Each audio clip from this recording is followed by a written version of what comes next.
2026 ജനുവരി 23 പ്രഖ്യാപിച്ച സുഭാഷ് ചന്ദ്രബോസ് ആപ്ത പ്രബന്ധൻ പുരസ്കാരം സ്ഥാപനങ്ങളുടെ വിഭാഗത്തിൽ നേടിയത് ആരാണ്? ഒഡീഷ സംസ്ഥാന ദുരന്ത നിവാരണ authority.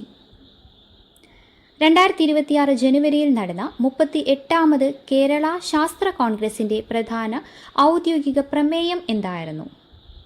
Integrating AI four sustainable development and societal wellbeing, അഥവാ സുസ്ഥിര വികസനത്തിന് ആർട്ടിഫിഷ്യൽ ഇൻ്റലിജൻസ് പ്രയോജനപ്പെടുത്തുക എന്നതായിരുന്നു. 2026 ജനുവരിയിൽ റെയിൽവേ ബോർഡിൻ്റെ പുതിയ ചെയർമാനും ചീഫ് എക്സിക്യൂട്ടീവ് ഓഫീസറുമായി ചുമതലയേറ്റത് ആരാണ്? അനിത സക്സേന.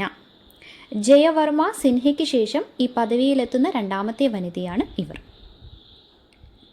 2026 ജനുവരി ആദ്യവാരം ISRO PSLV റോക്കറ്റ് ഉപയോഗിച്ച് വിക്ഷേപിച്ച പുതിയ കാലാവസ്ഥാ നിരീക്ഷണ ഉപഗ്രഹം ഏതാണ്?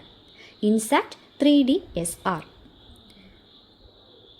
ഐക്യരാഷ്ട്ര പൊതുസഭയുടെ പ്രഖ്യാപന പ്രകാരം 2026 ഏതിൻ്റെ അന്താരാഷ്ട്ര വർഷമാണ്?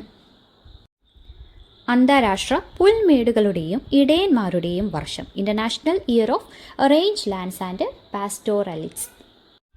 ഇതുപോലുള്ള കറണ്ട് അഫയേഴ്സ് ലഭിക്കുന്നതിനായി നമ്മുടെ ചാനൽ ഇപ്പോൾ തന്നെ സബ്സ്ക്രൈബ് ചെയ്യൂ.